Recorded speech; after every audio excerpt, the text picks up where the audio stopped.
Yo, what is up, everybody? Back again. Y'all already know Hey, what Nell, it is. play that shit. Oh yeah! Oh man, this man got the background. You already know, man. Get that money, man. Get that money. Take to the house. Ain't no easy money. Easy money. Well, it should be easy money, but like Look, I knock said, on wood, knock on wood. Look at the rookies we drafted. We got Dean and we got Davis. Two from Florida. It doesn't get better than that shit. you gotta put that shit up. As Ricky Bobby said, if you ain't first, You're you're last. last. Exactly. Second place is at 2.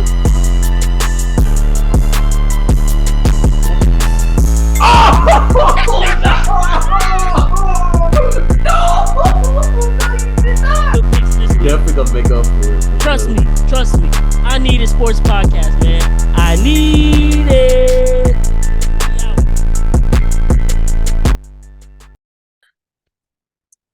What's up, everybody? You already know what the deal is. Welcome back to the I Need a Sports podcast. Your host with the most, Bryce, my dog Kim, back with another episode.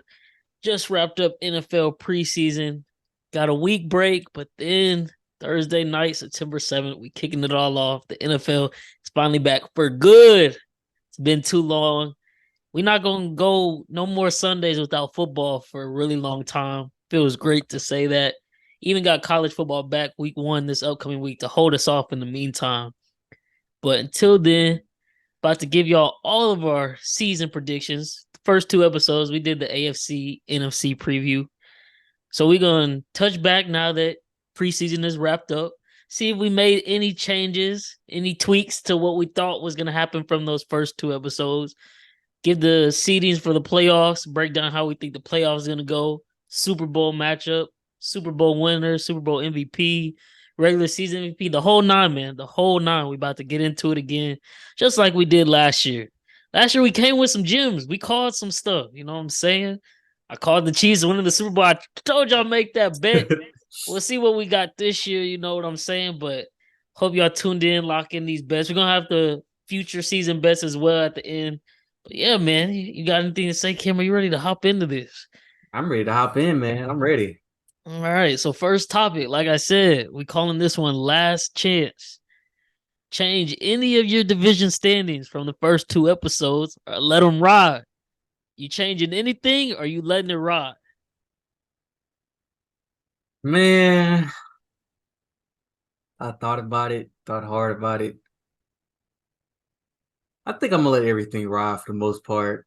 I might go back on the Titans. I think they, gonna have a little bit more better year than You was giving them credit for it? I was giving credit for. Talk to Ashton, man. Worked. I heard where he was coming from, man. I think they'll be a little bit more better than when I was giving them. I think I had them at like 5-12 or 6-11. I think they'll be a little bit more better. Other side NFC, I think Vikings might be a tad bit more better than when I was giving them. I think I got them like 8-9 or 9-8 or something like that. They might be a tad bit more better. But other than that, I'm pretty much rocking with what I got. Okay. I think for the most part, and look, yo, I got the notes handy. I don't even know if you see all that if it's all clear.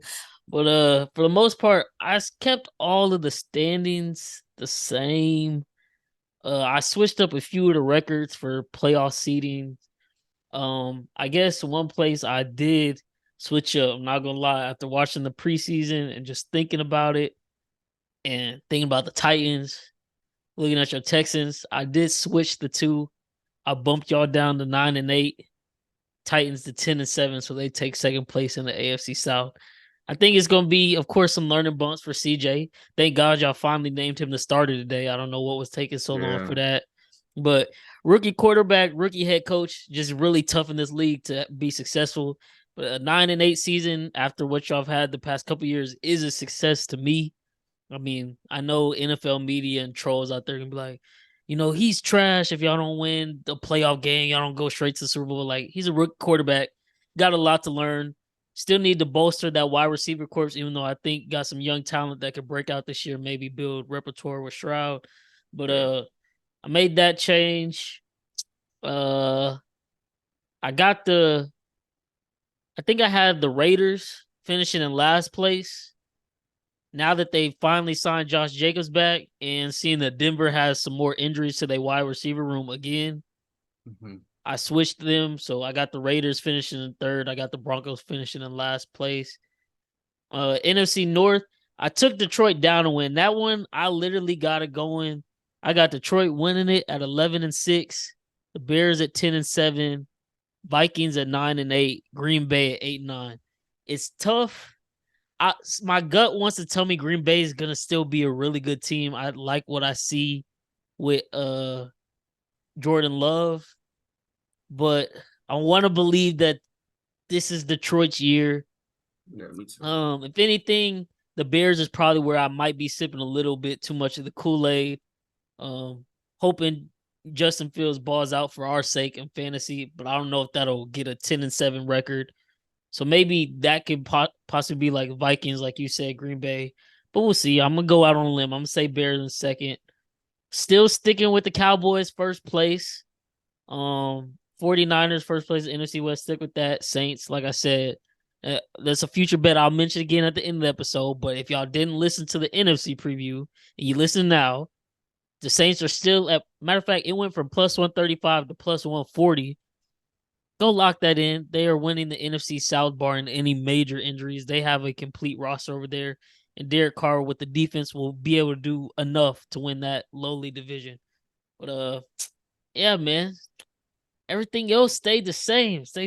So we're gonna start it off with the playoff seeding. So after everything finished out, how did your playoff seed stack out 1 through 7 in the NFC, AFC? We can start with the NFC because that's easier since not too much going on over there, and then we could get to the stacked AFC because that one was hard. I'm not gonna lie. I was sitting there having to do math and stuff like, dang, who would make it in on this tiebreaker? Who would make it in on this other one? So yeah, let's kick it off with the NFC. Who you got in first place in the NFC?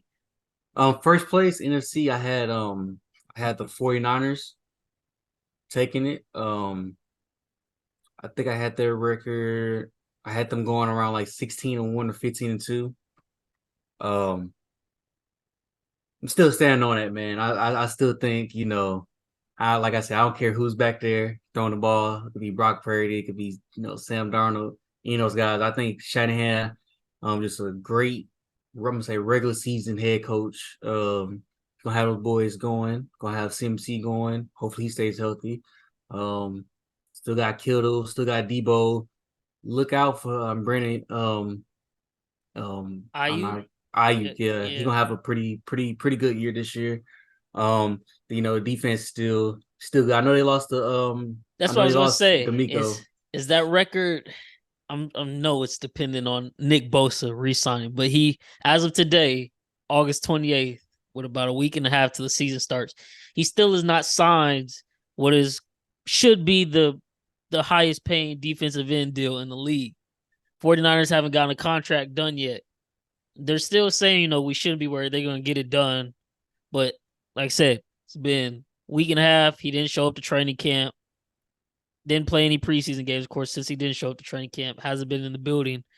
If they don't have Nick Bosa to start the season or, going throughout the season, maybe he just holds out and keeps holding out. Do you have that changing? Because I know that's not at all. Not at all? Because I know that's a big part of that defense, especially losing D'Amico. If they don't have Nick Bosa, things might look a little different. So I still think either way. I know they lost D'Amico, and I know Bosa might not be there. They still got Fred Warner. They still got a nice secondary. And even losing like D'Amico, they lost Robert Saleh. He was a good defense coordinator. I mean, I feel like they can just, he can bring pretty much, not say necessarily anybody in, but you can, someone who's competent comes in and run a defense for them. I think they'll be all right though. I think they'll be all right. Okay. This one is a question I just thought of, so sorry I'm catching you off the fly here, but so say, Shanahan, like you said, great regular season head coach. He's had his playoff blunders. Even as a coordinator with the Falcons, part of that 28-3 choke, then the Super Bowl, obviously, versus my Chiefs. They just traded Trey Lance, which in hindsight now, they really screwed that up because they traded away all those picks to take him third, and they didn't have to move up to do that. And if they were so sure about, Brock Purdy or a guy like Brock Purdy, there's plenty of other quarterbacks I could have taken. Say they still don't win a Super Bowl this year. Are him and John Lynch on the hot seat? Because they're at this point, what is this? I want to say this is his 5th year, I think, as a head coach. Mm-hmm. You're only going to have this great roster for so long. And granted, the Rams are in a rebuild or revamp right now, but at the end of the day, they got the Super Bowl. That's a division rival. They sold out. They got Super Bowl. Tampa Bay, they signed Tom Brady. They got the Super Bowl. They might be in hell now, but they got the Super Bowl. The Chiefs have won 2 in the last 5 years or 4 years. So, it's really Super Bowl or bust. Who are we kidding? For any contender, it's always Super Bowl or bust. But I feel like for the 49ers, they don't win the Super Bowl this year, and depending on how they lose in the playoffs, it's going to start looking real bad on Kyle Shanahan if it turns out that Brock Purdy isn't the quarterback they need him to be. Because that's the only thing that's been holding him back. It was Jimmy G. Then they move up to grab Trey Lance. They're so confident in Trey Lance that last year they basically locked Jimmy G out the building and was like, you know what? We've seen enough of you. You could go elsewhere. Nobody wants Jimmy G. So then they awkwardly have to bring him back in. Trey Lance then gets hurt second game, unfortunately, in the third play. Jimmy G comes in doing okay. Then he gets hurt in Brock Purdy. They go on the win streak, of course. And then Brock Purdy loses or gets taken out of the NFC Championship with his elbow. So they say Brock Purdy is the guy. They just traded away Trey Lance for a 4th-round pick after trading away 3 seconds and moving out of the 12th pick where they could have got Mike Parsons. Is it hot seat time if they don't? Is it kind of warming up on Kyle Shanahan? Because what do we do here?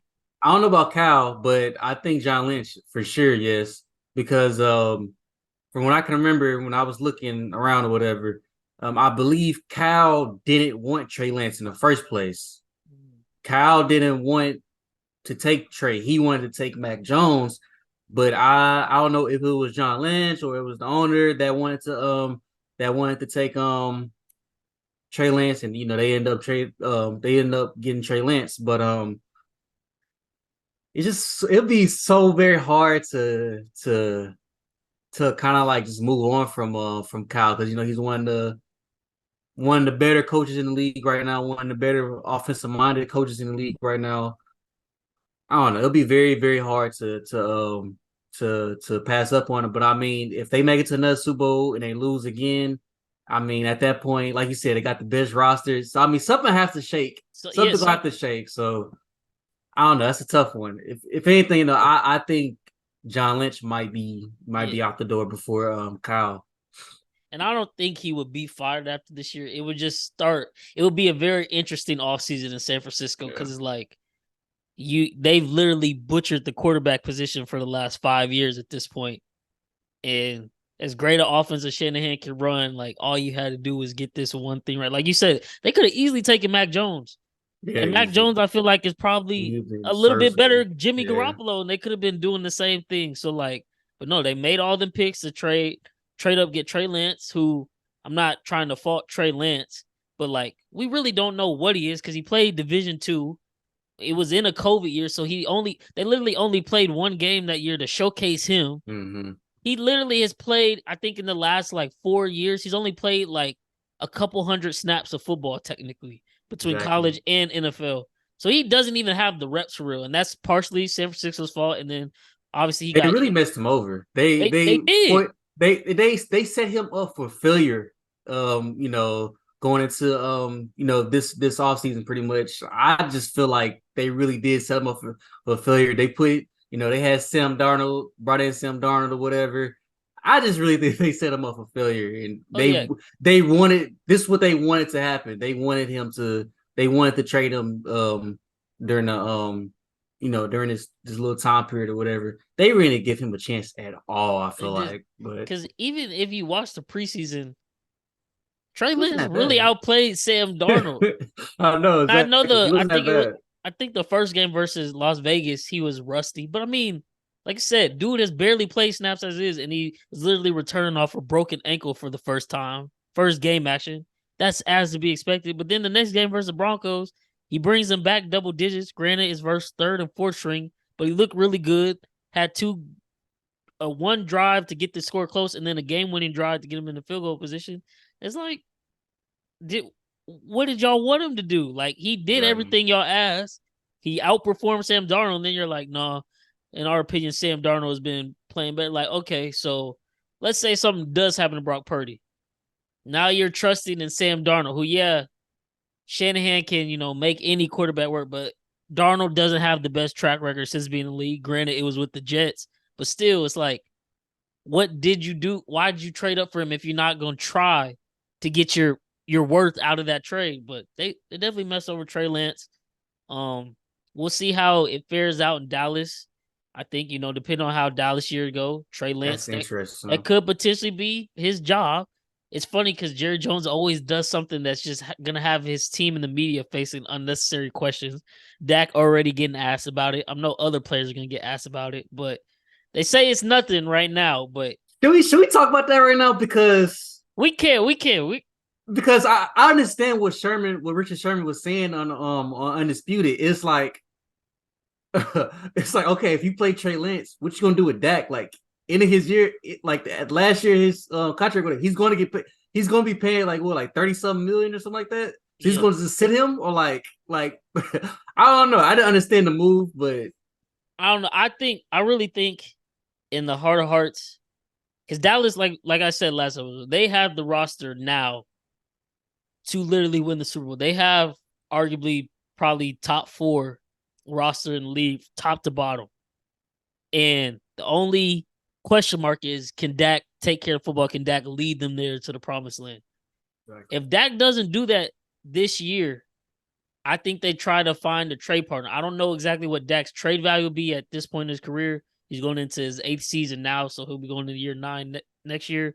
He's going to have a decent cap hit with his contract. The Dallas Cowboys really aren't in position to get a top quarterback by trading up with anybody or getting any other free agent quarterbacks because the market is not going to be that great. So this is kind of like a project and like a wish and a hope, like, okay, our lad, like literally Dak, you on the thinnest of ice.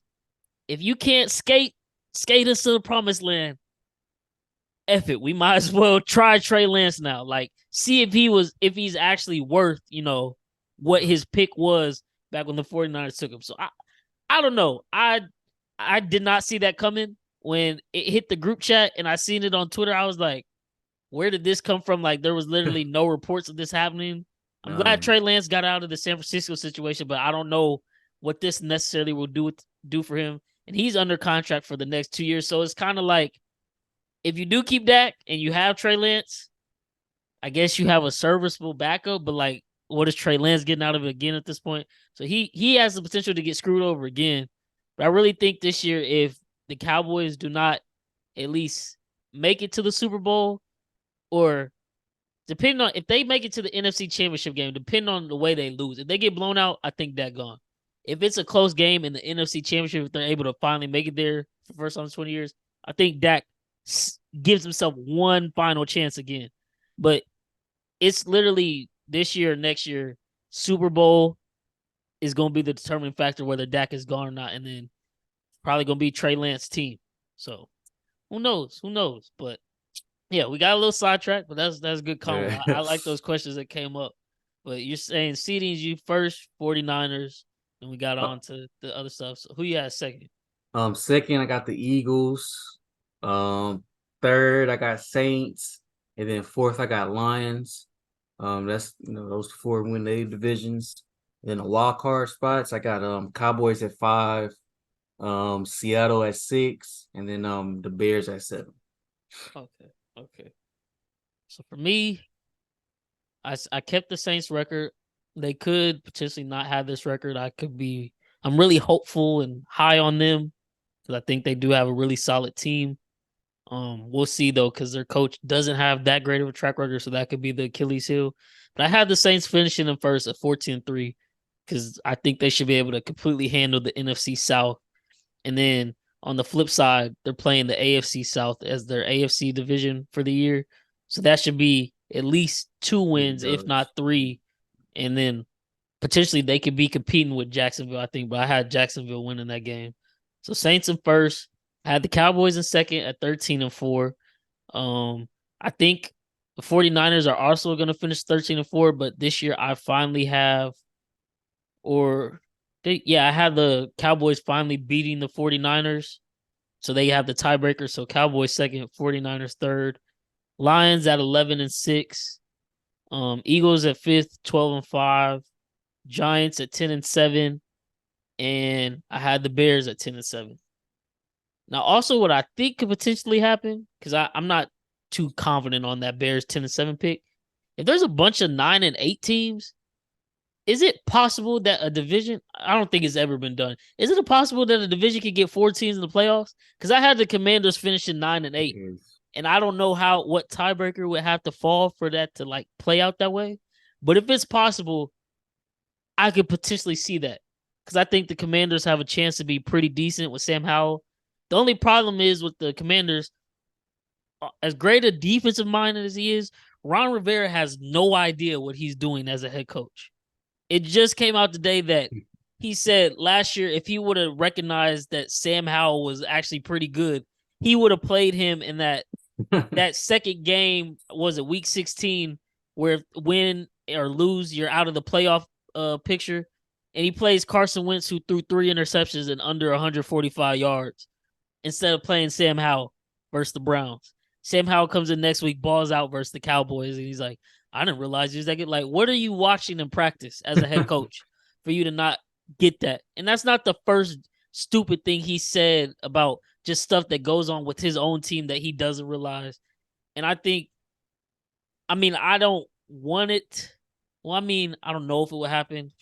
The debates that would happen if it does, but if the Commanders don't do that great this year, I think they need to move off Ron Rivera, and depend on how the offense looks somehow, just give EB his job, man. Like, it's people can say what they want. Oh, he doesn't interview well. He's got a criminal record from way back in his college. They're like, shut up. If the criminal record was that big of a deal, then he wouldn't be a coach in the NFL, period. And then, he doesn't interview well. Stop. Multiple people who have sucked have gotten multiple chances. Last year, the Eagles lost the Super Bowl, and both their coordinators found new jobs. So, like, Bieniemy's got 2 Super Bowls, so that's neither here or there.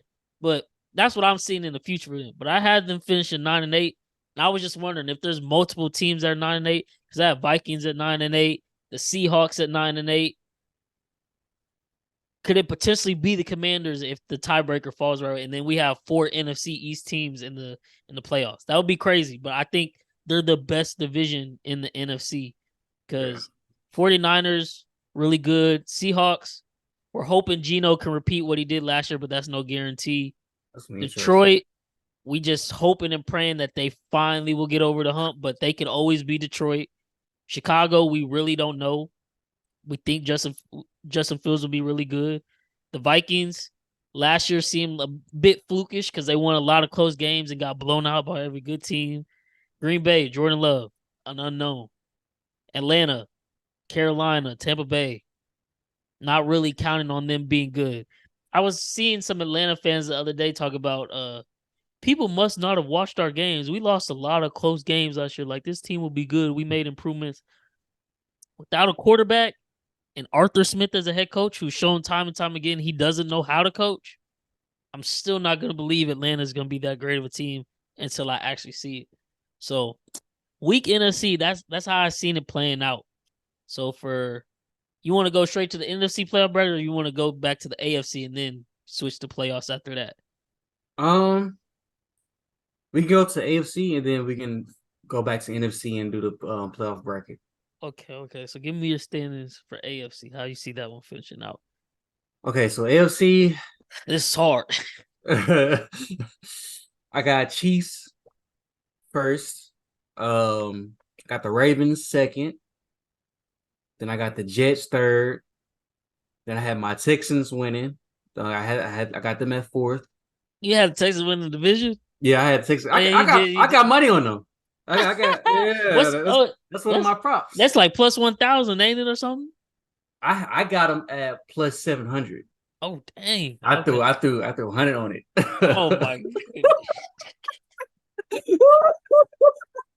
Yes, sir. Yeah, Yes, you could have gave sir. me that 100. This man giving donations. Yes, Oh sir. my goodness. Yes, sir, man. Yeah, man. Quit playing with us, man. We ready, man. We ready to take over. Oh my god. Okay, okay. Who else you got? Keep I going. need my money. Uh, I got the Bills at 5. I got the Bengals at 6, and at 7, I had I had to just pick somebody, but I had a 3-way tie. I think it was with the Chargers, the Broncos, and somebody else, and the Steelers. I had 2 of those in the Chargers and Steelers. I wanted to give the Steelers in there, but I just gave it to the Chargers. That's fair. And I don't. That's why I was like man. I just can't wait for the season to unfold because I feel like it's gonna be a cluster at the end where it's like Somebody's so not many making it. tiebreaker scenarios. But yeah, somebody's not making it out of what we consider the elite QBs, and there's probably another good team in that mix that's not gonna make it, or a good team that might steal one of the QBs. Like, we're thinking Josh Allen, Joe Burrow, like one of their spots might get taken. Because someone who didn't make the playoffs last year is gonna make it this year. That's how it always goes, literally every year in the league. And someone who was really good last year is gonna fall off. Like, it just is what it is. So it's gonna be interesting to see how it unfolds. For me, so I changed up my Chiefs record. Now this is completely contingent on tomorrow. Tomorrow, if y'all don't know, Tuesday, August 29th is when everybody has to make their final roster designation cuts, and then it's the last or after that's done, I think it's the deadline or something for signing Chris Jones to an extension. If we don't sign him tomorrow, it's probably at least a 95% chance, no pun intended, because that's his number, that he's about to sit out for God knows how long. He said he'll come back week 8. He be trolling on Twitter. I don't know how serious to take him. Apparently, his agent was in KC yesterday eating barbecue. So I'm hoping and praying to God that Beach works something together tomorrow where I wake up or when I'm at work, I get a notification on my phone that Chris Jones has been signed to an extension and get him his money. Because if we get him, I think we have the ability to finally have a top 10 defense, and that can change. But if we're not going to have him, I had us originally at 16-1. I took it down to 13-4. So I had us in first. I had the Jags in second at 12-5. Also had the Ravens at 12-5, but I think they lose to the Jags in the regular season, so that tiebreaker there. Jets finished first at 11-6. The Dolphins also finished 11-6, but the Jets hold that tiebreaker. So Dolphins are 5. Chargers at 10-7 at 6, and Steelers at 10-7 at 7. And then I had the Bengals finishing 9-8, and I had the Bills finishing 10-7, but because of tiebreakers, they also fell out. But that's what's it could easily be a switch up of those with all the same records. I don't know how the tiebreaker would essentially break out, but that's who I got because I said I'm a ride with that. I said, it's a hot take, sound a little crazy, but I think the Bills and the Bengals will both miss the playoffs this year. You heard it here first on INeeeedit Sports Podcast. I said it. I'm sticking to it. But yeah, that's how I had it 1 through 7. So, like I said, just praying and hoping. Beach, if you listen to this, sign my man Chris Jones, dog. Just give Patrick Mahomes a top 10 defense just one time in his career. We'll cruise to a Super Bowl. You see how we doing and we don't have a top 10. Imagine if we had top 10 defense. We wouldn't even have to worry about it. Like, oh, okay. Let's just lace them up. Let's go out there and get it. But yeah, man, that's how I got it going. And that brings us to the NFL playoff bracket. So we're going to go back to the NFC. With my seedings, New Orleans has the bye as the first place. Dallas will be playing Chicago in the 2-7 matchup. San Francisco will be playing the Giants in the 3-6. Detroit and Philly in the 4-5. So what about you? How would your matchups go? my matchups, 49ers have a bye. The 2-7 Eagles and Bears will be playing. The 3-6, the Saints and the Seahawks will be playing. And then the 4-5, the Lions and the Cowboys will be playing. Okay, so wild card weekend, who wins? That Eagles and Bears win, that's gonna be a very tough game, I feel like. A very, Oh very my tough. god, that's gonna be if that's the matchup, that's gonna be such a toxic week between the Hurts truthers and the Justin Fields truthers. Oh my goodness. Exactly, bro. That's gonna be a very, very interesting game, very tough game.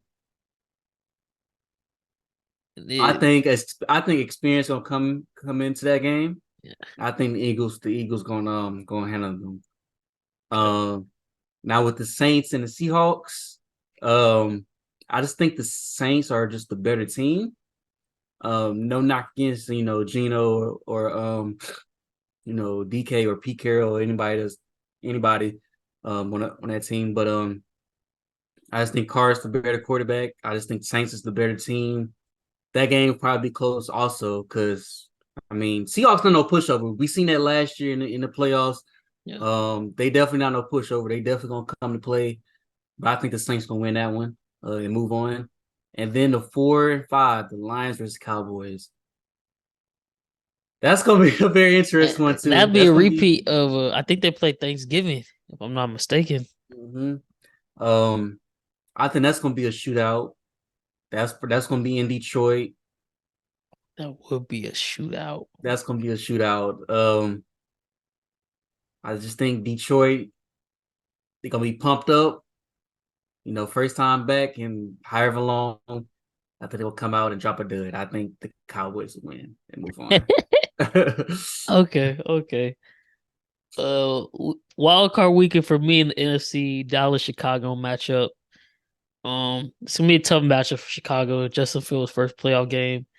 They actually played in Dallas last year. Justin Fields actually balled out.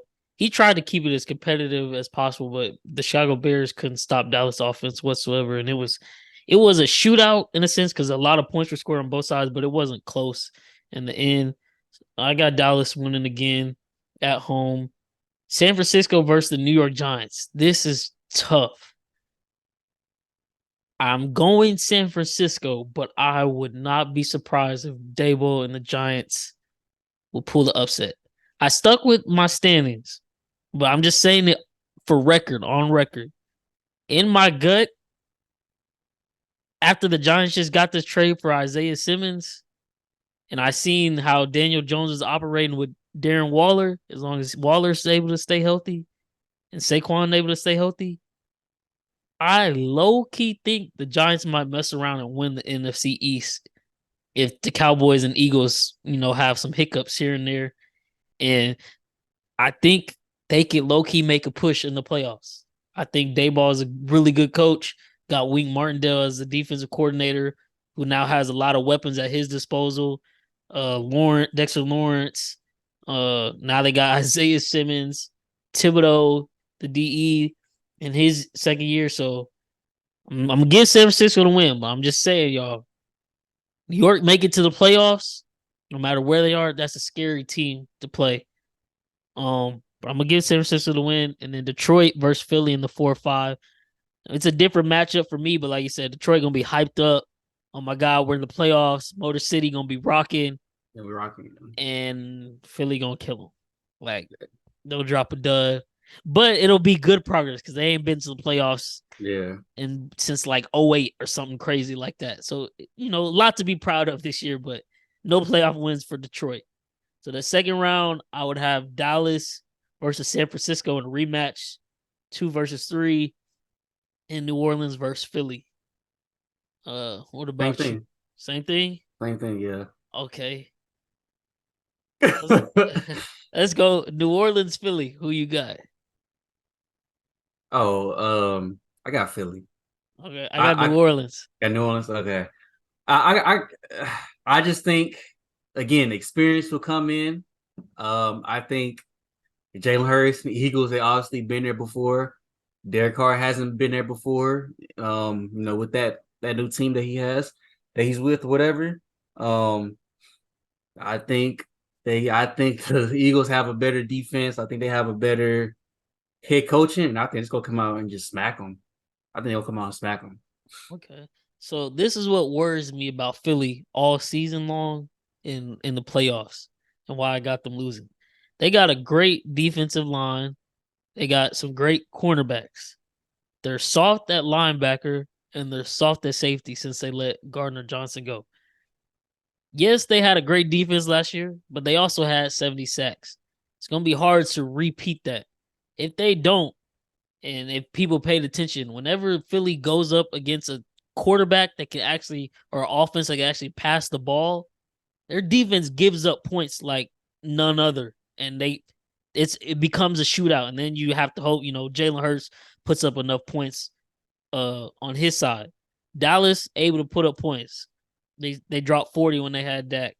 You seen my Chiefs.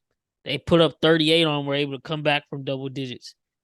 I think that New Orleans is going to have a really good pass attack this year. I think people are sleeping on the fact Chris Olave is in year 2, and now he's got a better quarterback in Derek Carr. Michael Thomas looks healthy in preseason. Now, obviously, he could get injured again, but he looks healthy, so we're going to go with the thought that he plays the whole season, and he's there at the end. Their starting tight end, because I don't think Jimmy Graham's going to start. I forget his name, but Derek Carr actually told his brother to draft him in fantasy because he's gonna be used a lot. They got Jamal Williams, of course, and then Kamara coming in. I think they're going to be able to put up a fight with that Philly team. I think it'll be close, but I think in the Superdome, New Orleans is able to pull it out. And so I got them upsetting Philly, not making it back to the Super Bowl after last year. You look like you're about to say something. What? No, I think the tight end is Juwan Johnson. Juwan Johnson, yeah, that's his name. Nice. I wanted to say Johnson, but I wasn't sure. But yeah, he's nice. Yeah, he caught a few passes that first drive when they played the Chiefs week 1 of preseason. And I was like, who is this? Because he was running through Justin Reed tackles.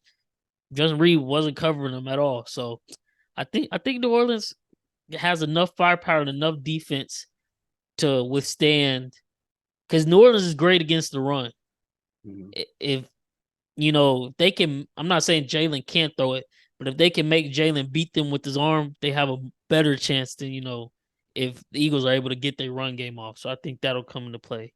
And then on the other side of the bracket, Dallas, San Francisco. For me, this game is in Dallas. For you, it's in San Francisco. So they get the playoff matchup for a third year in a row. It's the third time the charm for Dallas. Are we about to go through this whole year and then, well, how about them Cowboys? Like Stephen A says, at the end of the day, they're going to find a way to let you down. Are they about to let us down again? Or you got them beating San Francisco?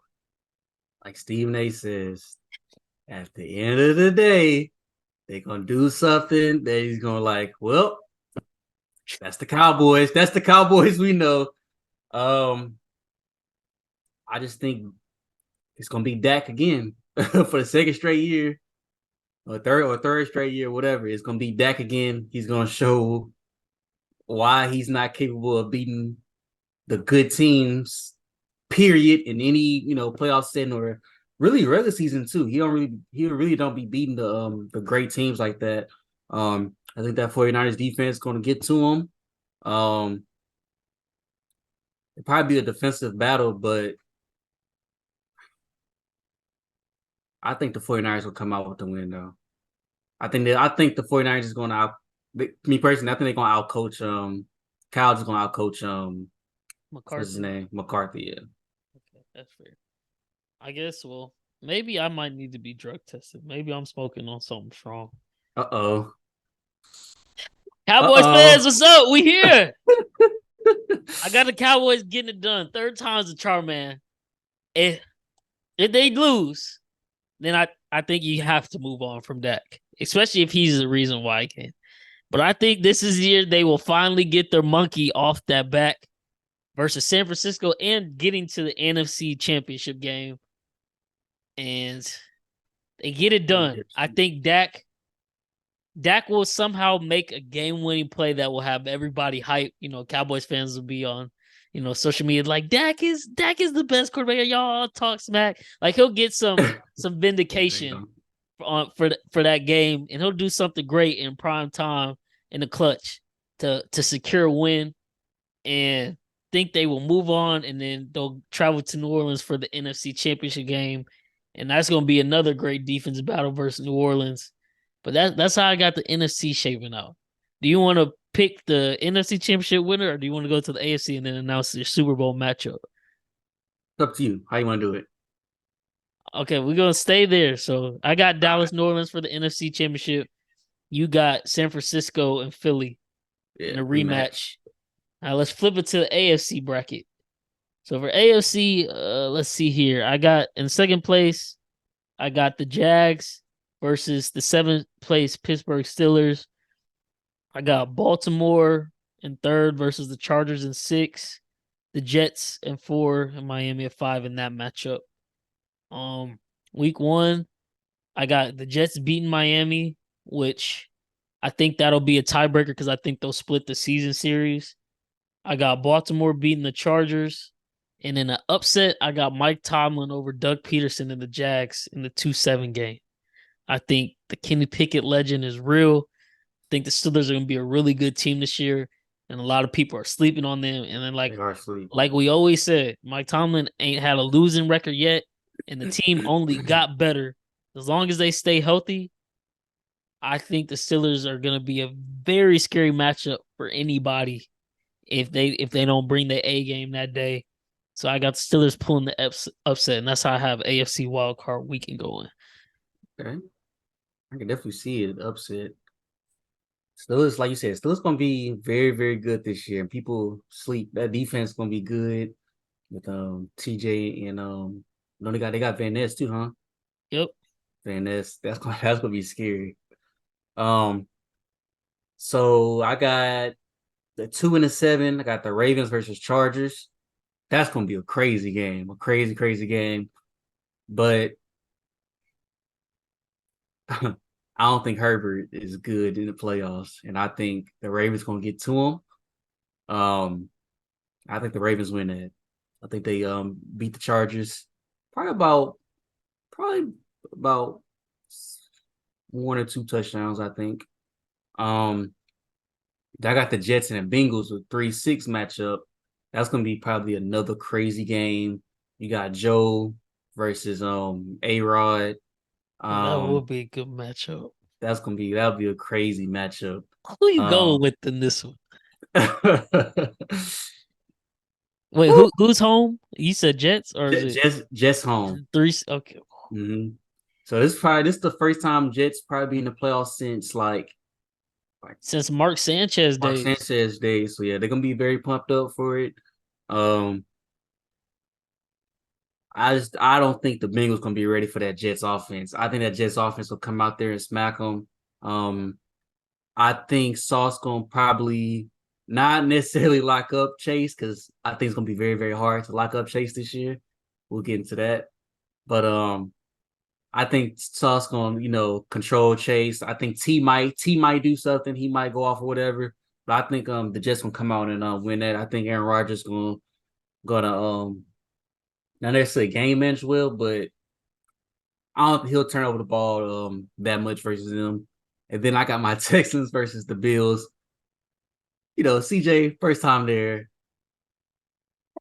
D'Amico first time there. We'll beat the Bills. I was like, Relax. Nah, I think we'll come out. We'll probably get smacked, and that's gonna be a very, very. That'll be an NRG. If that happens, I have to go. I'll have to go. Oh yeah, because you did have a win in the division, so y'all hosted the playoff. Okay. That actually be that'll be a wild card rematch from 2000 whatever. I think it was 2018. Yeah, it was 2018. Josh Allen first playoff game. Because that's when he did that stupid stuff at the end and threw the ball backwards. Am I getting deja vu right now? Am I getting deja vu right now? Because I believe in that game. JJ Watt made some crazy play, turned the whole momentum around. Will Anderson do the same thing? Nah, I'm playing. What does he know? What does he know? No, I think the Bills come out and like I said, it's first time being there for CJ, first time being there for D'Amico. I think it'll be a closer game than what people would expect. But I think the Bills come out and win. Okay, that's fair. That's fair. So for me, second round, KC versus Pitt, Baltimore versus New York. And I said Pitt is a very tough opponent. They are. And Pittsburgh literally used to be our Achilles heel. I had not seen us beat the Pittsburgh Steelers my whole life, I'm pretty sure. And what was it? It was 2016, I want to say, playoffs. We scored 2 touchdowns. Wild card weekend. Or no, this is divisional because we had the bye, I want to say, that year. Pittsburgh comes to town at Arrowhead, Sunday night game. We scored 2 touchdowns. Pittsburgh scores none. We lose the game. Wait, what? Yes, the only team in NFL history to score 2 touchdowns and their opponent not score any, and they still lose a playoff game.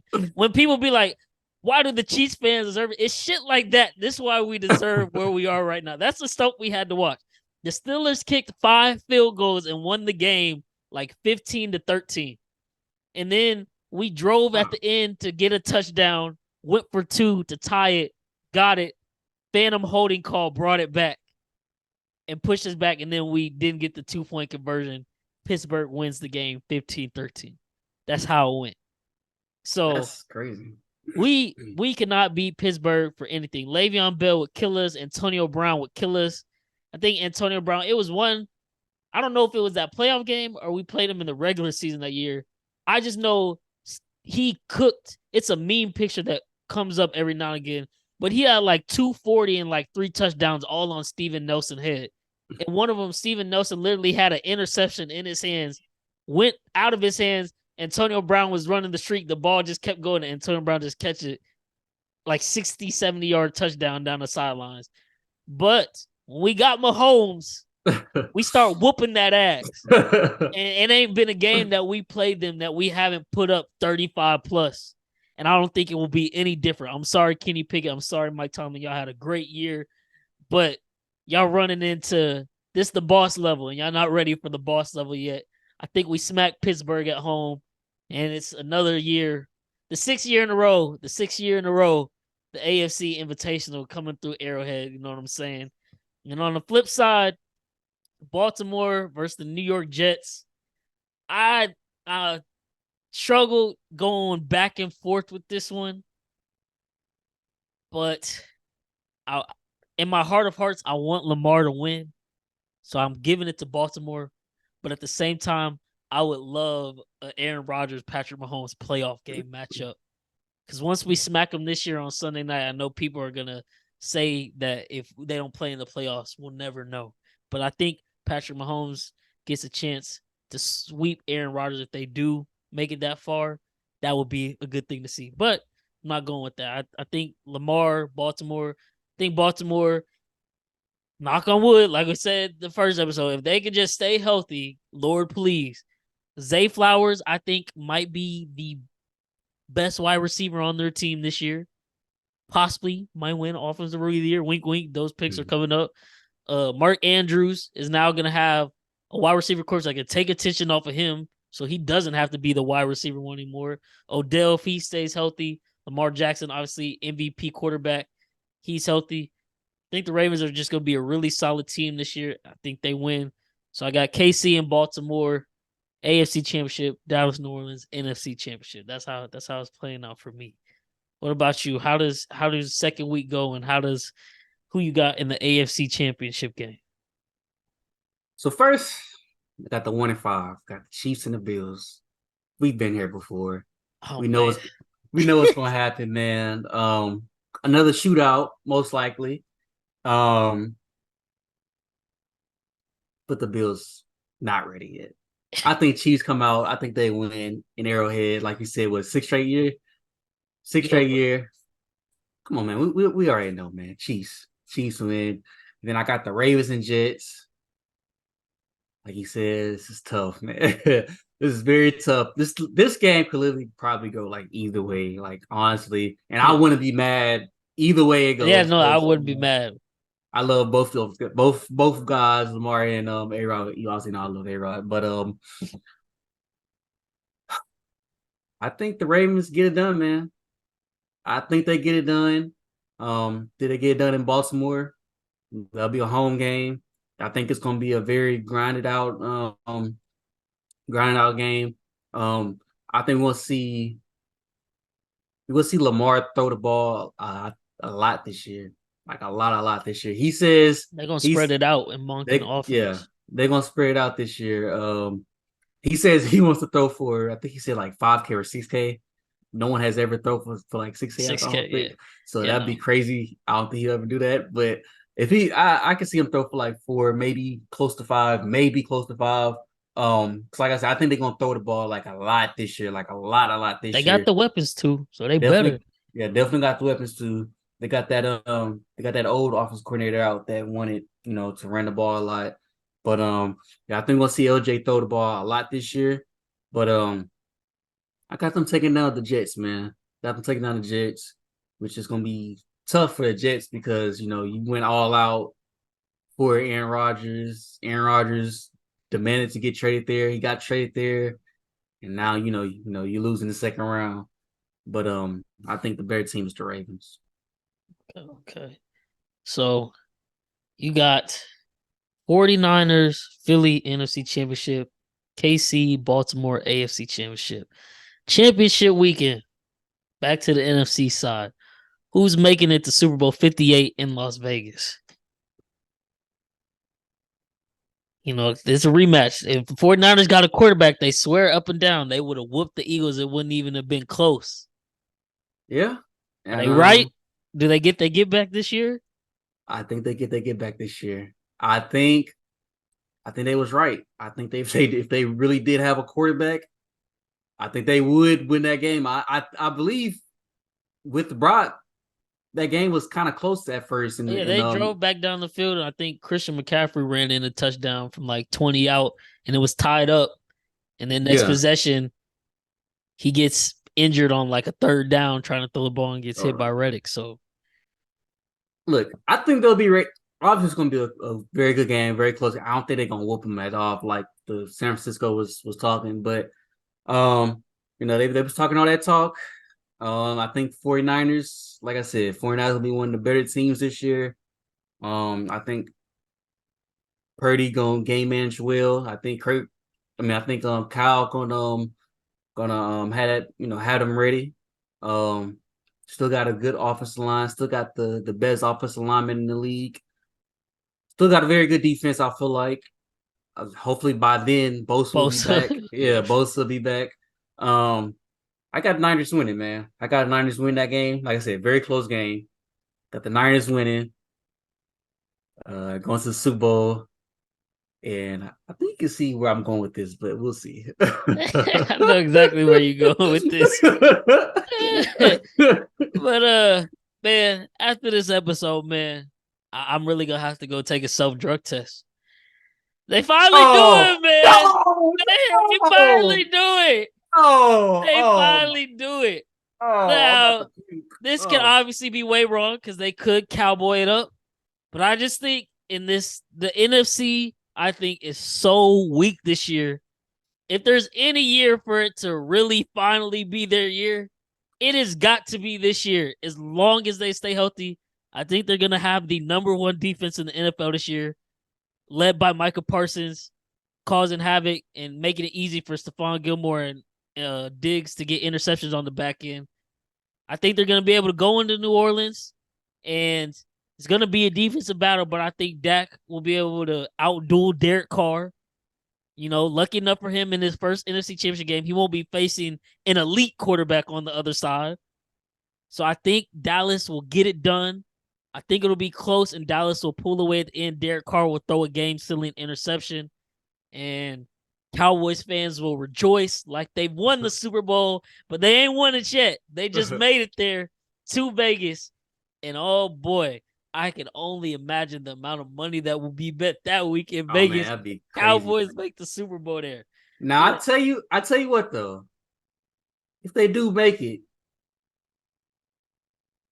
they don't. I mean, they usually win it all if they make it. So I don't know. It's gonna be very interesting. It's gonna be Very interesting. It's gonna be interesting. But yes, I have Cowboys fans. You heard me correctly. Last year, y'all were on our case because we weren't on y'all side and we were right. Y'all never apologized for that. I But know. Never apologize for that. this year, I'm with y'all, man. Cowboys Nation.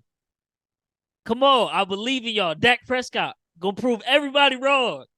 I sound crazy as hell saying this. Man, But I think, gotta like I clip said, that. like I got to. But like I said, just looking at the NFC, yes, Philly's returning a lot of their players, but like I said, they got two different coordinators. That's gonna be tough for them, I think. Detroit, we're hoping NFC North, it's a flip-flop, but I don't think anybody in that division is a real contender. The NFC South, the only team I see being good is the Saints, and I'm thinking they're going to be good. They can still not be that good because Dennis Allen hasn't been a good head coach in what we've seen all of his tenure. And then the NFC West, it's only the 49ers. The 49ers have beat them so much in the recent years. I just think they finally have to get over that hump. Yeah, man. Dallas is surreal. It pains me to say that. Oof. And my dad listens to this. He could be like, what the hell? They're gonna be like, what? I know you don't believe it. You really got up there and said that. Yes, people, you heard me correctly. I got Dallas going to the Super Bowl. If they make it, oh my God, boy, I'm gonna look like a genius. I'll look like a genius. But this must be what Cowboys fans feel like every year. Oh, if we make it, I'm gonna look like a genius. Oh, this gotta be out here. This And gotta be out here. they gonna have me looking stupid. But I'm going out on a limb here, man. I think the Cowboys finally make it to the Super Bowl. Break through that curse. Jerry Jones gets to see one more Super Bowl appearance, in his lifetime. But let's kick it to the AFC. So I got Cowboys, Ken got 49ers. Who will be meeting them in Super Bowl 58? We both got KC versus Baltimore in KC. Who you got, man? Now I remember, man. It's the 17-0 season for the Chiefs. That was what I had. Last year, I wanted this to happen. I wanted Baltimore to be there. But obviously, it didn't happen. Pretty much, I think I had just the same. I'm pretty sure I had Baltimore too because I wanted Lamar and them to make it, and then they all got hurt. Hurt. Now it's Cincy again. But yeah. All right, but I probably will be wrong. And either way it goes, I want to be mad because I love both these guys, obviously. But it's time for Lamar to get one, man. I'm sorry. He got paid. He got paid, man. He did. Look, that's literally, and I've said it before, that is literally the only person and only team I don't want to lose. I want us to go repeat, obviously. Yeah. Secure the dynasty, solidify Pat as the GOAT. But if we had to lose, it's to the Ravens, and it means the Ravens get to go to the Super Bowl. I would love it just because it gets to shut everybody the hell up about Lamar. And I would hope and pray that they go and win that thing convincingly. Lamar gets Super Bowl MVP, balls out. Then can't nobody say nothing. And really, if we want to be honest, because there's the argument now, well, who's the second best quarterback since Pat has clearly just on another level compared to the rest of the field? The only quarterback in the league currently with the resume that could be up to Pat's and potentially have an argument to be better than Pat with the Super Bowl victory next year is Aaron Rodgers because all of his MVPs and Lamar Jackson because he already has an MVP. He's just been missing all the playoff success. If he has a great year, maybe wins another MVP, gets a Super Bowl and a Super Bowl MVP, he still won't have Mahomes accolades just yet, but he would be the only one who has the argument to be number two. He had to be number two. Then it would be funny because then nobody would want to put him over, Josh Allen and Joe Burrow, and it's like, no, you got to put Lamar there. Yeah, like you would have to if he wins it. Like, it's no ifs, ands, or buts. So I can't be mad at your choice. But yeah. So you think the Ravens finally get how you see them pulling this off in Arrowhead? I think it comes down to a Justin Tucker field goal. Oh man, because he could kick that mug from He can kick it. He can kick it from the middle of I the hope field. the weather is just frozen that day or something. Yeah, no, I think it's gonna be like a long field goal, like a 24-21 victory. I think Lamar has come down, draw the field, or whatever. I think probably like I'm gonna say like a 50-ish yarder field goal, whatever. I think they get it done though. I think they get it done. It'll be a tough one though, obviously. That's fair. That's fair. So, like I said, Ravens were to win this game. I would be hurt, but I would be happy for Lamar. But I'm not going with the Ravens, man. Y'all know I can't do that. Y'all know I cannot do that. I think it's gonna be a tough battle, obviously. Patrick Mahomes, AFC Invitational. It's just written in the script, man. It's the legacy year. I'm hoping Chris Jones will be back. Obviously, like we said, Nick Bosa for the 49. I'm hoping Chris Jones will be on the team and playing at the level he was at last year. If not, though, and we're in this spot, that just makes the story that much greater because we're doing this without our best defensive player and we lost Tyreek and all this. But I think Mahomes, I think it'll be like maybe like 20-17 going into the last 2 minutes. Mahomes gets the ball back. You know the Ravens just scored way too early, and it's like, can you even get excited? He got 2 timeouts, the 2-minute warning. He just got to get him in field goal range, but as Andy Reid says, when it's grim, be the grim reaper. He's going to go for the jugular. Touchdown pass to Justin Ross. Fade to the corner. Game over. To our second Super Bowl with a chance to get the back-to-back we've been searching for ever since the first one that the Buccaneers robbed us of. And hey, Chris, it's me versus you. It's the Cowboys versus my Chiefs in Las Vegas, man. That'd be something to see. The old franchise we used to be the Dallas Chiefs or whatever it was. So yeah, man. Let's go. Kansas City versus Dallas in the Super Bowl 58 in Las Vegas. That'd Shoot. be interesting, bro. Boy, I might have to fly down to Vegas for that one. Might have to. Watch it in the sports book or something. That would be crazy. That'd be crazy. Well, regardless of what would happen in that game, either I'm not coming to work the next day or my boss ain't coming to work. Is he a Cowboys fan? Oh, you're a Cowboy fan? Yeah, we wouldn't be talking to each other that whole week leading up to that. But yeah, man, I got the Chiefs versus the Cowboys. You got the 49ers versus the Ravens, which is a Super Bowl repeat from what was that? I forget what Super Bowl number, but I just know it was in the Superdome. Yeah. And the lights went out during the halftime show at the Beyonce performance. Harbaugh versus Harbaugh. So, yeah, man. Super Bowl 58. Who's your winner? What's your score? Whew. It's gonna be a tough one.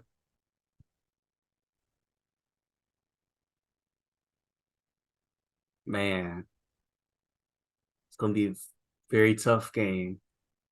2 defensive juggernauts, or whatever. 2 good offenses. Often I can't say that word. Tripping. But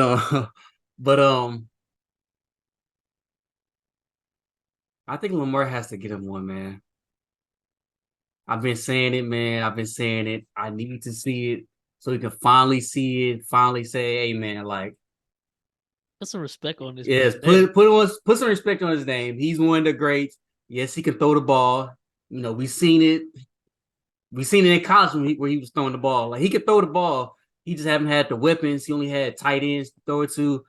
Now he got a good receiving core, and like you said, Odell, Zay Flowers, Bateman, got Mark Andrews, still got Isaiah Likely over there. So I think this is how I think it's gonna go. I think the 49ers are gonna be up like 17-7 going to second half. I think it's gonna be another choke job. I think it's gonna be another choke job. That almost. So I said at the beginning, like if they don't make it to the Super Bowl, don't win the Super Bowl, yada yada, does he get fired? If they have another choke job, I know obviously he just made it to the Super Bowl, so it's very. I feel like if they have a choke job in the Super Bowl, you almost have to fire Shanahan. Because it's Man, just like, man, you just unlucky in this game. Or maybe you coach all the way up until Super Bowl and then you just stay away from the team Super Bowl day and you let someone else take over the reins as coach. And you just stay out the stadium completely. Because if they choke another Super Bowl with him, oh my God. it'll be The insane. whole city of San Francisco and possibly the state of California are gonna be on suicide watch. Oh, for sure. For So sure. they're gonna be jumping off the Golden Gate Bridge later that night. But now, yeah, I think it'll be 17-7 going to the second half. And then I think actually Odell Beckham he's gonna catch fire. Oh, he gets to And redeem us. That would be a he, nice story. I'm not gonna he, lie. He gets to redeem himself for his. he Ooh, gets redeemed I himself. like your script. I like your Yeah, script. I think he goes crazy. And after they went, I think the final score would be around like 21-20, whatever, because I think 49ers only get like a field goal, and um I think the Ravens, just three straight touchdowns, whatever. I think Odell catch the last touchdown. But yeah, I think Odell just catch fire. What he said before, if he didn't get hurt, he was gonna go crazy. I think he does go crazy, and then after that, I think we start talking about potentially Odell being in the Hall of Fame. Maybe he'll be a Hall of Famer if he gets another ring, gets 2 rings, put some more stats Yeah, or you're gonna whatever. have to get some more stats for the argument. But yeah, no, he can start something. He can start the dialogue for sure. That'd For be sure, that'd man. be an insane career arc for him. But Oh. I would be happy with all that if that was all to happen for the Ravens. I can't be mad at it. Me personally, man,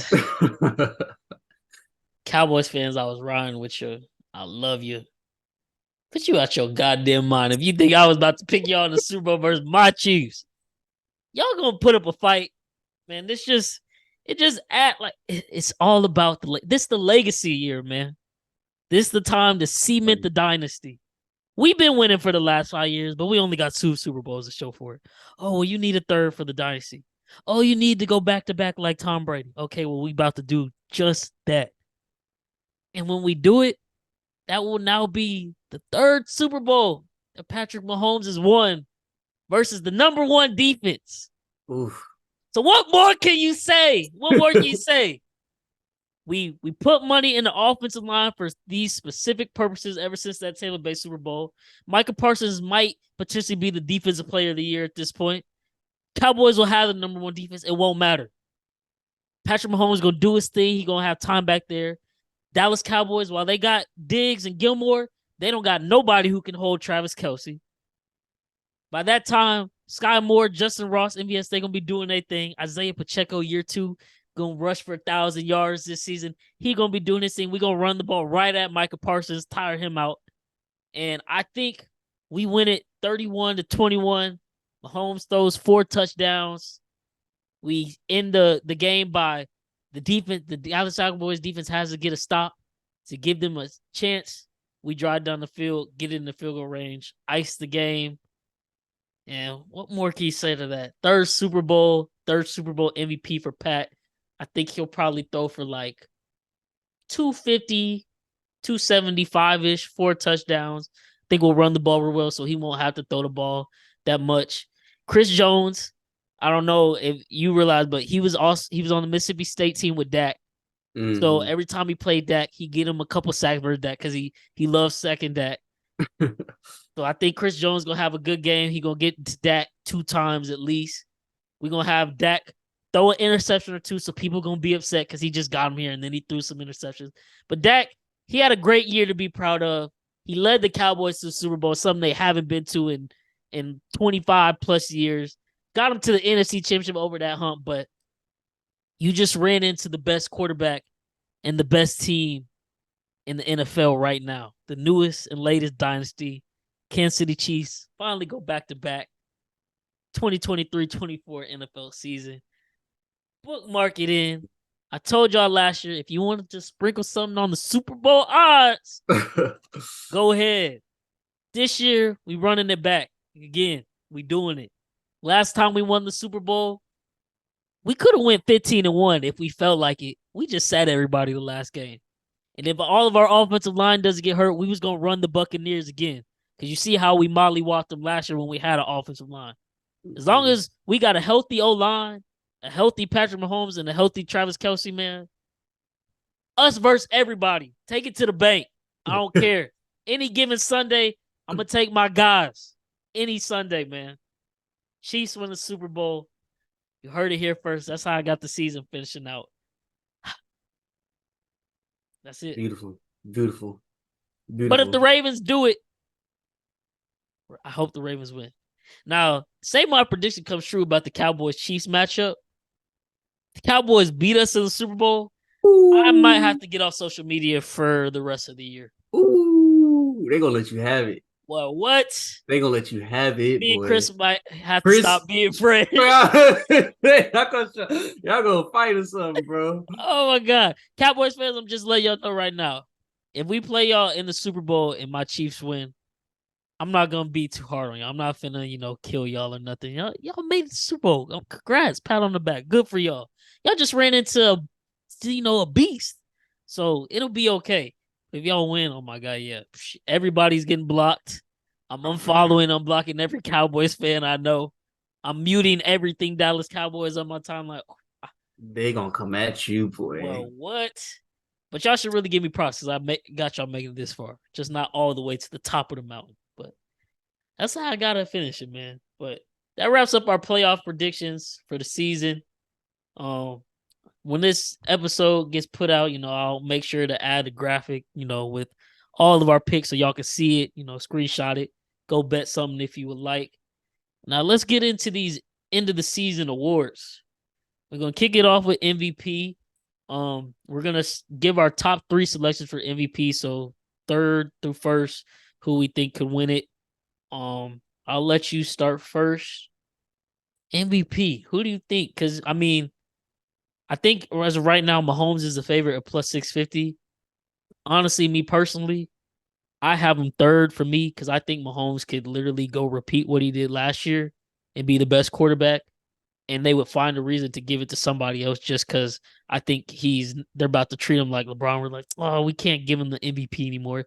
Even though they've given Rodgers 4, Manning 5. I think Brady has 3 or so himself.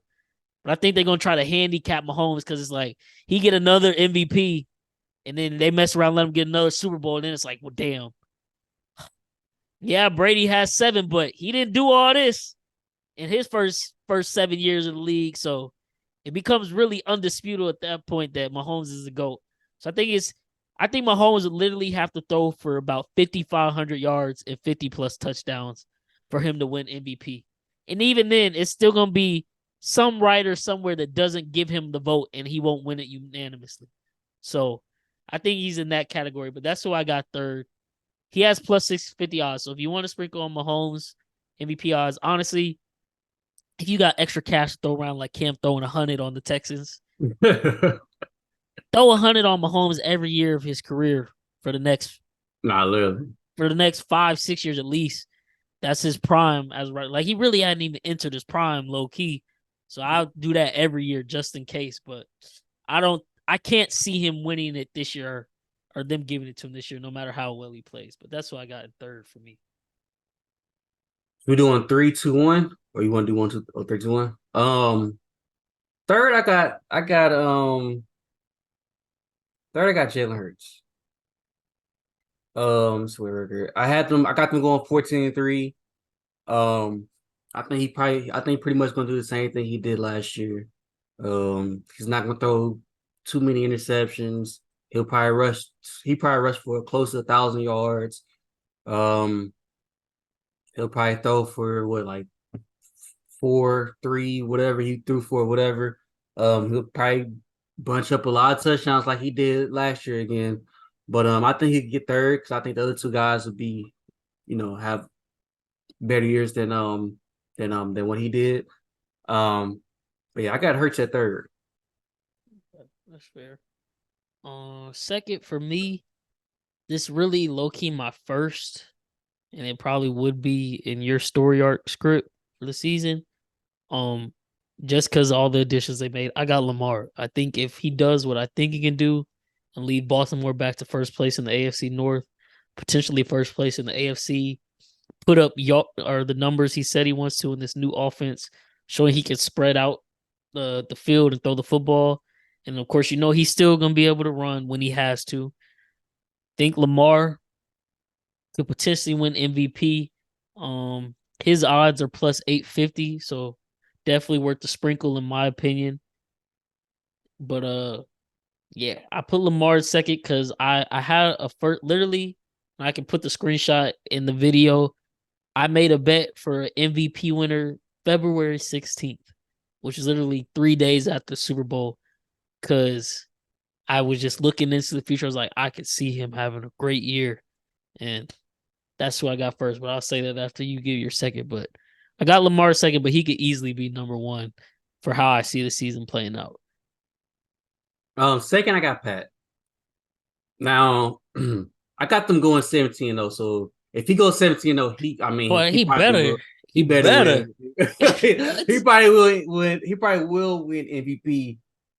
But you know who I got first, and I'll let you know why he would have first, because he's gonna do something that's like never been done before. So we'll get to that. Is it a quarterback? Yeah, it's quarterback. Yeah. Okay, I thought you was supposed to say something crazy. Mm-mm. I know you had said something about Jamar earlier, so I was like, Mm-mm. I know you did it. No. Okay. In first place, man, I got Trevor Lawrence. I knew you was gonna say it too long. Yep, I think the Jags are going to be really good this year. I think they have the potential to mess around and be first place in the AFC if everything goes their way. Year 2, Trevor Lawrence with Doug Peterson. The beginning of last year, it was still kind of rough around the edges. But, that whole situation the year before, his rookie year with Urban Meyer, I think that really messed him up. Doug Peterson finally got him comfortable that second half of the season where the last 9 games, he was number 1 in QBR and had thrown the most or had the best touchdown to interception ratio, I believe. Got Calvin Ridley, a true bona fide wide receiver 1, who I think is going to have a breakout year. Then you got Christian Kirk, who's a really good wide receiver 2.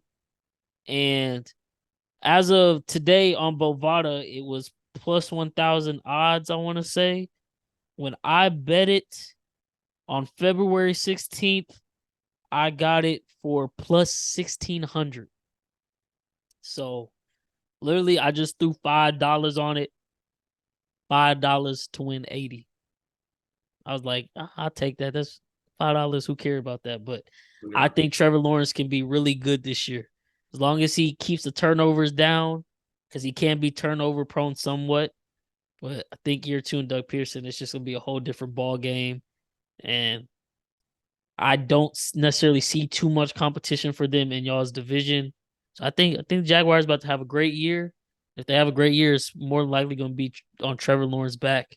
And if he throws for 4,500, gets 40-plus touchdowns, and has them near the rankings, he's going to have a great argument to be number 1. So that's what I got for MVP. I could definitely see that happening. That'll be not necessarily a breakout, well, kind of like a breakout year for him. I'm interested to see because you said he about to do something crazy. I got LJ. Oh, okay. I guess you didn't say LJ yet. Okay. So what do you think he about to do?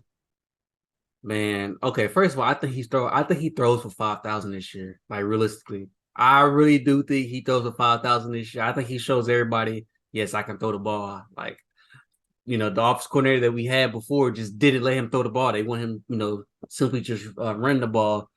But he still has legs. He's still very fast. I think he might run for close to 1,000 yards this year also. So that'll be the first time ever 5K passing yards and 1K rushing yards. Jesus Christ. Now, I think it'll be close to around realistically, probably around 800. But even if he does that, 1,000, I think it's gonna be insane, bro. That's gonna obliterate the record still that Mahomes just set last for total yards by quarterback. Because I think Mahomes finished around 5,400. I think a little over 5,400, and before Drew Brees was at 52 or 53. That'd be 5,800 total yards. Oh my goodness, he's gonna be bro. I'm telling you, he's gonna be dangerous this year. I think LJ is just gonna go crazy this year for some reason. For some odd reason. Like I said, man, he finally got paid. He's finally gonna show why at least he, at least top 3 in the league or top 2 in the league. I mean, if he do that, Top two. Yeah, for Top two. sure. So, I think he gets his second MVP. Then I think, he finished it off with he gets Super Bowl MVP. Then also think he wins the Super Bowl, man.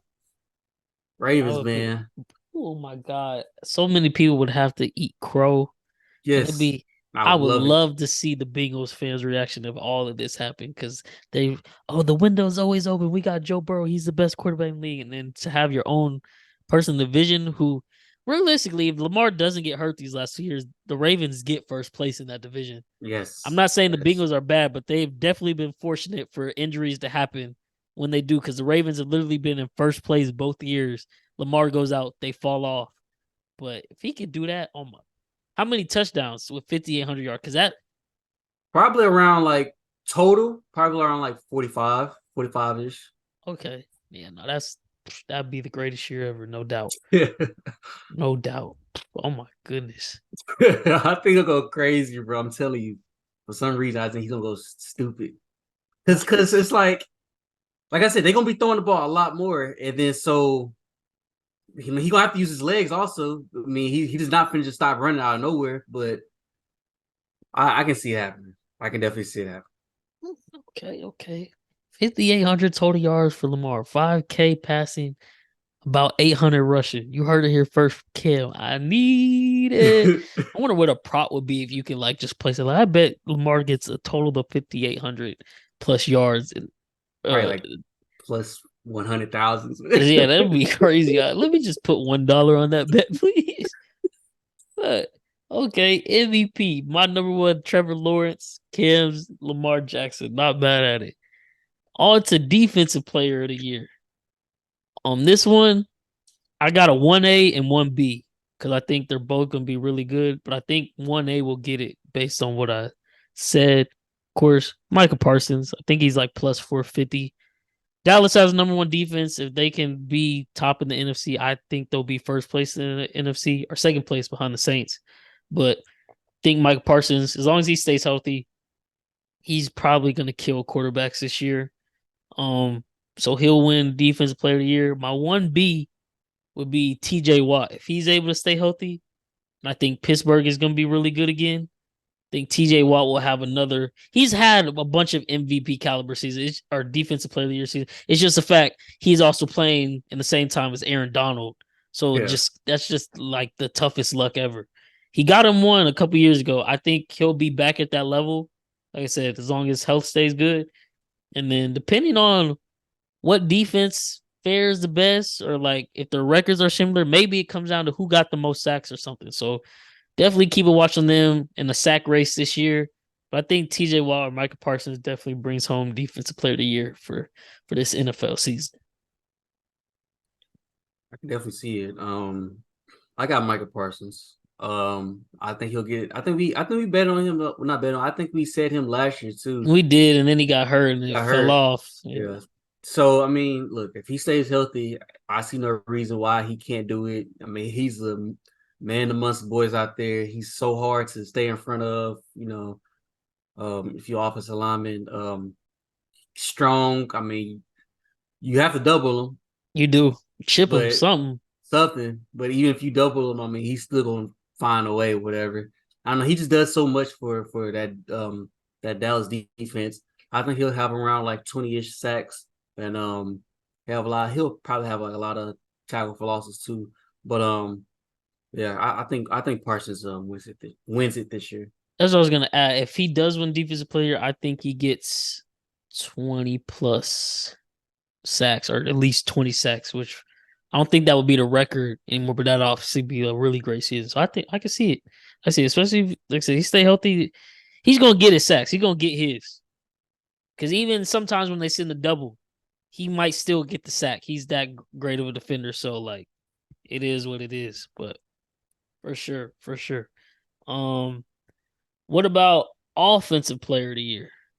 Now this one I also have a 1A and 1B, and it's funny because these were also my 1A and 1Bs for Offensive Rookie of the Year last year. I think it's 2 wide receivers because usually Offensive Player of the Year going to go to wide receiver. And I think they're both in really great situations this year. Garrett Wilson Chris Olave. I think they're both going to have breakout seasons with their quarterbacks. New York, you've seen it in the preseason game last night. Aaron Rodgers throwing that fade route to Garrett Wilson. It looked real Devontae Adams-esque the way he audibled and just threw it over to him because he had the one-on-one. We're going to see a lot of that this year. As we're in New Orleans, that defense is going to be able to get them the ball back. And I think Chris Olave is going to be Derek Carr's favorite target. And Derek Carr likes to throw the ball deep. Chris Olave is going to be able to get behind the defense, I think, a lot, especially if Michael Thomas can stay healthy, drawing attention underneath with the slants and curls and stuff.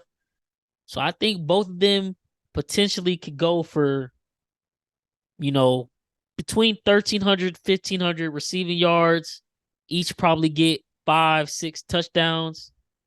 I think, and that's what I'm saying, like bare minimum. I could see Garrett Wilson potentially having 8 to 10 touchdowns playing with Aaron Rodgers this year and 1,500 yards. So I think he has a great chance. Garrett Wilson's my 1A. So I guess it's a reverse because last year I had Olave winning Rookie of the Year and then he got hurt and missed some time. And Garrett Wilson kept, strong with that terrible quarterback situation in New York. But for our sake, Garrett Wilson has 1,508 to 10 touchdowns. Lovely. All We're going to win fantasy. I need it. I love it. I need it. I'm a big Garrett Wilson fan this year, except for that week 4 matchup versus my Chiefs at Sunday night. So, yeah, Garrett Wilson, Chris Olave, that's who I got winning Offensive Player of the Year. And I'm guessing from what you said earlier in the podcast, I think I know who you probably have for your Offensive Player of the Year. So, year 3 of last year, Justin Jefferson obviously had the breakout year. He was year 3. Everybody said, Justin Jefferson, best in the league. Rightfully so, he is. But I think everybody knows that Jamar is obviously, because he was the better receiver in college. And I think everybody knows Jamar is more talented than Justin Jefferson because he can do everything that Justin could do. And he's a bigger body. I think he might be a little bit more faster too. But I think this might be, I know Reek been saying it, he gonna break 2,000, but I think this is the year that Jamar Chase breaks out and says, hey, I'm the best. No, I'm the best receiver. And I'm doing this. I know I got Joe, but I'm doing this with elite receiving course, with another elite receiver in T. Higgins. I think Jamar breaks 2,000 yards this year. I think he'll get around 10 or 12 touchdowns. Look, this is year 3 for him.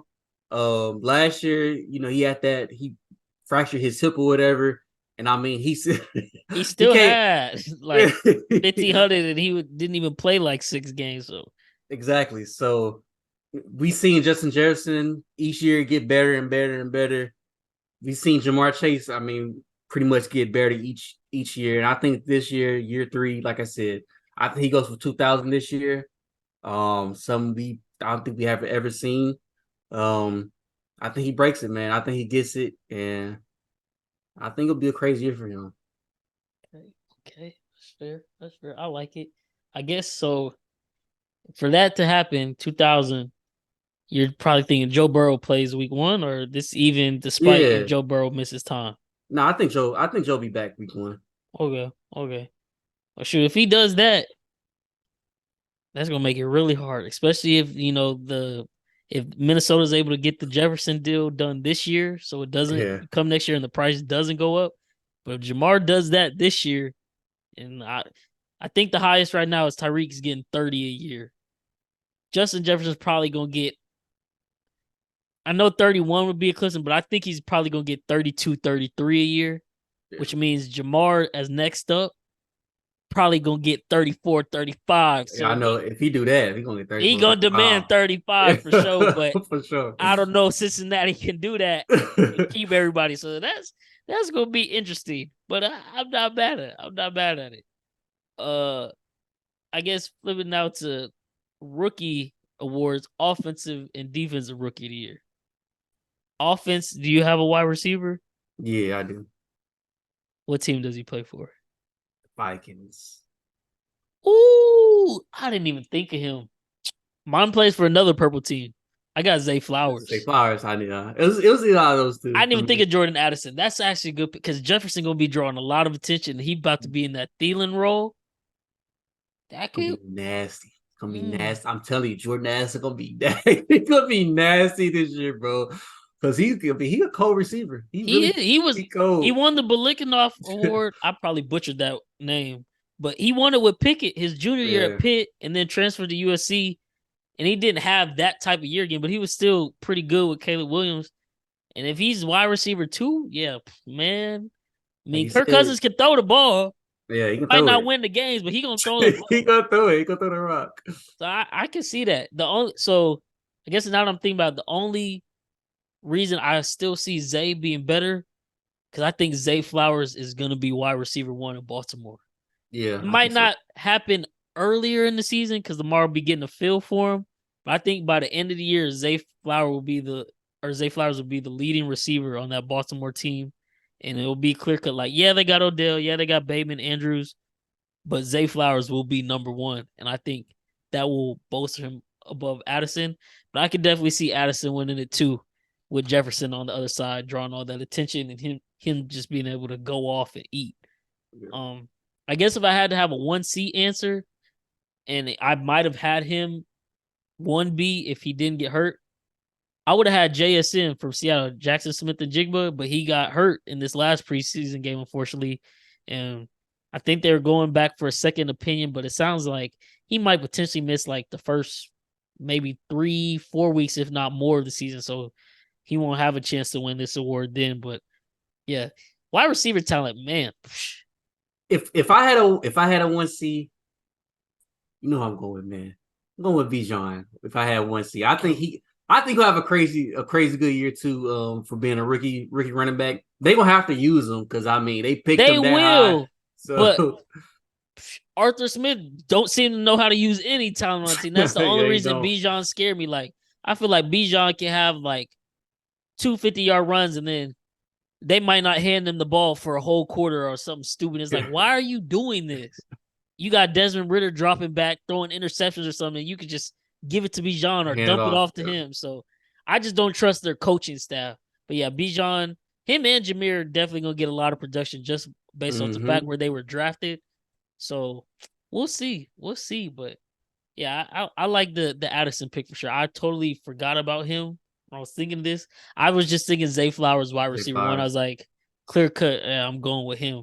It's either or. It's either him or Addison. It's going to be one of them. So potentially, this is going to be very hard to do it, and I know the odds are stupid high.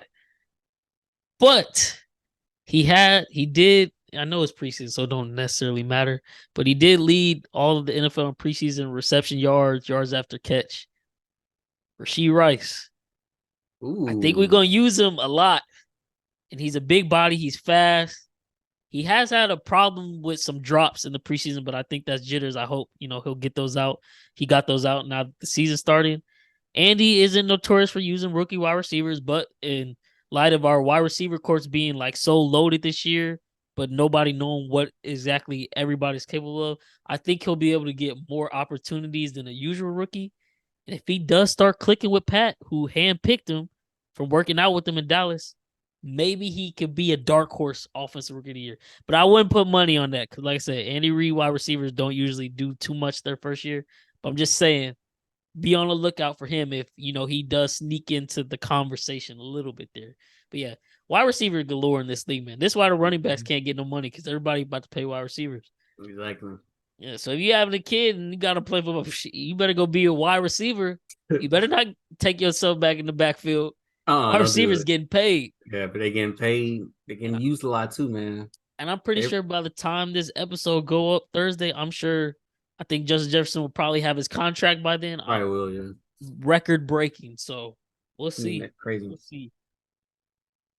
What about defensive rookie of the year? All right. I wasn't trying to be biased, with offensive rookie of the year too. I didn't want to be biased, so I had to say somebody else other than CJ. But defensive rookie of the year, I'm going with Anderson, man. I'm going with Anderson.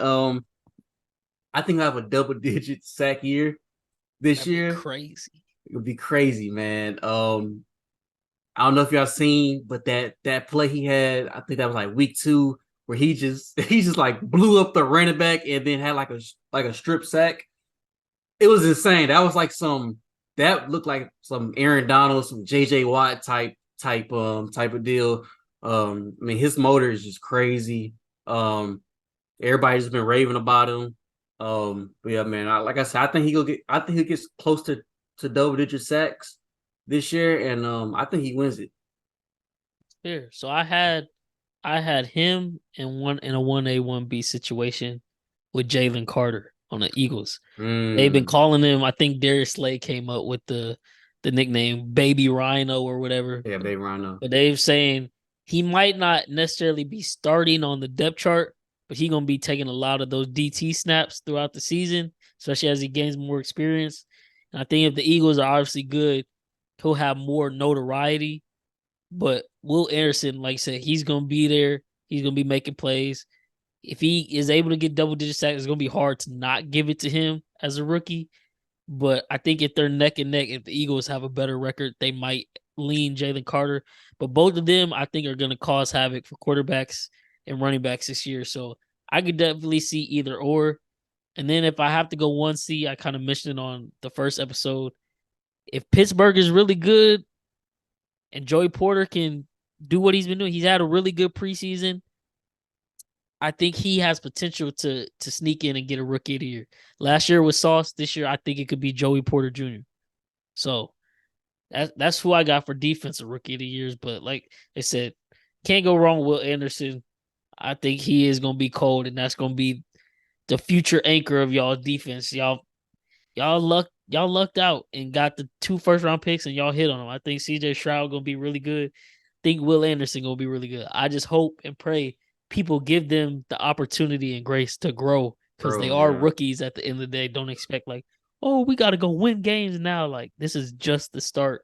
But definitely a great pick. And hey, maybe y'all do sweep the awards like the Jets did last year. Maybe CJ, maybe, Well, I got him winning the division. I got him winning the division. Oh yeah, so you got to win the division. That probably would have to be true right? if they win the division. So who knows? Who knows? But that wraps up the awards, season predictions. Now we're going to end it by giving y'all our best futures bets for the season. I got a few of them. I don't know if you got any or how many you got. If you do, Cam, you got any futures bets or The what you think? The only future bet I got is the Texans. Texas. So if you want to say it again, what's the odds again? I got it at plus 700. It's probably even like crazier now. It's probably like plus 1,000 right now. Yeah, Bovada. Let's see where I put it. Yeah, Bovada. I seen that plus 1,000. They give it on Bovada as of right now. Before I hopped on the pod, they had the Colts finishing third somehow above y'all, even though their whole situation with Jonathan Taylor. So I didn't understand that. But they have plus 750. But yeah, you're plus 1,000. So you heard it here first. Cam said lock in the Texans to win the AFC man. South. Woo! Hey, another one. The Dameon Pierce one. That's Dameon Pierce rushing or touchdown. I think touchdown. It's like 5.5. I think 4.5 maybe it was or like 5. 4. Yeah, but that's crazy. We're going to run the ball a lot this year, so I didn't understand that one. So yeah, okay. that's another one to look out for. I'll look out for the odds and try to tweet that one out with the official picks. For me, I've already said 2 of them on the AFC and NFC previews. AFC Ravens to win the NFC North. I locked it in at plus 235 a while back. I want to say it was like a week or 2 after they got Odell. I locked that in. If you want to lock in their win totals, just to show you how much the money's moving, they opened up after the end of last season at 8.5 wins. Once everything happened in the offseason, it's now been boosted up to 10.5. So Vegas trying to right some wrongs because, a lot of people probably cashing out on that 8.5 now. See if they can catch them slipping, and Ravens finish like 10-7. But I don't think that's happening. I think they're going to be really good. So you could take over 10.5 easy if you want. I think that's still a good bet. But for me personally, I got them win the AFC North for a little bit more juice, plus 235. Saints to win the NFC South plus 135. That's actually been moved up to plus 140. They got ATL. Like, I guess I'm very sleep on Atlanta. I know they bolstered the defense this year. I still don't know what they're gonna do on offense, but they have Atlanta at plus 175 to win the NFC South in second place. I thought it would have been Tampa Bay with Baker, but they're plus 350 and Carolina's plus 375. So the whole NFC South doesn't really make sense. But I think that people are just sleeping on Derek Carr because they're thinking of Las Vegas and his tenure there, and Saints with Dennis Allen not being good ever with him. But I think the defense now, which Dennis Allen can handle, you got a veteran quarterback in Derek Carr as long as he stays healthy with weapons. Lock in the Saints, man. That it's not a guarantee knockable, but that should be an easy divisional win for them because they always have Tampa Bay number. They're going to be able to beat the brakes off Carolina and probably kill Bryce Young with the way that offensive line blocking. And they probably going to give Desmond Ridder fits. I don't think Desmond Ridder is that great of a quarterback, but hey, maybe Atlanta will make me eat my words this season. But that's who I got. As for my Chiefs, over 11 and a half wins. We haven't had a year with Mahomes where we haven't won 12. So as long as we stay, like I say, as long as he's healthy, as long as Kelsey healthy, and we got Reed, I don't see that changing this year, even if it is right at 12 wins. That one's a little more juice. It's at negative 140. I still sprinkled a unit on it just because, like I said, we won 12 games every year. Rather bet the norm than and live with the results if we don't. But if we do, it's like, damn, that was easy money again, so might as well. And then I got Mahomes props over 36.5 touchdowns and over 4,750.5 yards. He's eclipsed those every year he's been healthy. The one year he didn't, it was literally because he, dislocated his kneecap on a quarterback scramble. But those are my future best bets as of right now. I like that Dameon Pierce one. I'm gonna definitely tell that and add it if I can find it in a book. It's been, maybe more will come back as the next week hits and football is really like back. But two other ones I'm looking to keep an eye out on. I've only been able to kind of gauge what it is off of NFL fantasy projections. But George Pickens, I think his yardage prop will be like over 700, 750, somewhere in that range. I think he's going to hit that because I think he might be Pickett's number one wide receiver. And then Garrett Wilson's receiving yards prop and his touchdown prop. I think they'll still be relatively low for what he's about to do this year with Aaron Rodgers. I think it's going to be, I'm not saying he's Devontae Adams, but Aaron Rodgers is going to use him like he did Devontae Adams, and he's going to put up numbers. So those are other ones I'm eyeing. Like I said, recording this Monday night. This video will go out Thursday, August 31st. So I'll get all the official lines, tweet them out with the video. Y'all know how it goes. But we appreciate y'all for tuning in to another episode. Our NFL predictions for the 2023-24 NFL season. Cam has the Super Bowl ending in the Ravens over the 49ers. Lamar Jackson shutting out all the doubters and silencing them once and for all. And I got my Chiefs going back-to-back finally and cementing the legacy of our dynasty, Patrick Mahomes being the GOAT, Travis Kelce the GOAT tight end, Andy Reid the GOAT coach, all that, the whole nine, man. It's your INeeeedit Sports Podcast, boys. Favorite kids from the neighborhood, signing out. We out, man.